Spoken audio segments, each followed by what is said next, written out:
l'info écho avec Capital.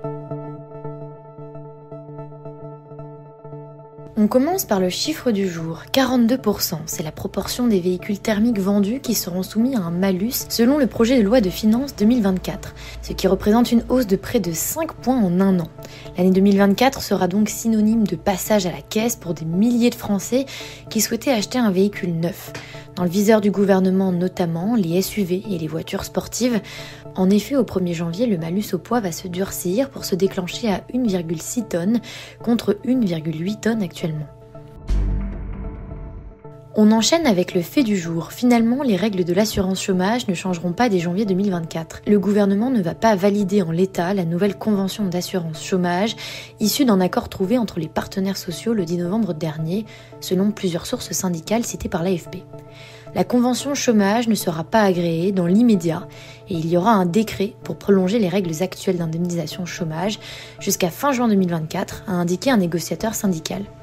L'accord sur l'assurance chômage, signé par la majorité des organisations syndicales et patronales, prévoyait notamment, dès le 1er janvier 2024, de réduire de 0,05 points de pourcentage les cotisations chômage des employeurs. On poursuit avec l'expression du jour, favoritisme. Le procès du ministre du Travail s'ouvre ce lundi 27 novembre. Après Éric Dupond-Moretti, garde des Sceaux, dont la décision du procès pour prise illégale d'intérêt est attendue mardi 28 novembre, Olivier Dussopt comparaît pour favoritisme envers un groupe de traitement des eaux alors qu'il était maire d'Annonay, en Ardèche, en 2009. Dans le cadre d'un appel d'offres portant sur un marché de 5,6 millions d'euros, l'ex-maire aurait communiqué des informations privilégiées au directeur général de la Société d'aménagement urbain et rural, Olivier Brousse. Et pour terminer, la mauvaise nouvelle du jour, du moins si vous êtes fumeur. En 2024, vous serez de nouveau frappé au portefeuille.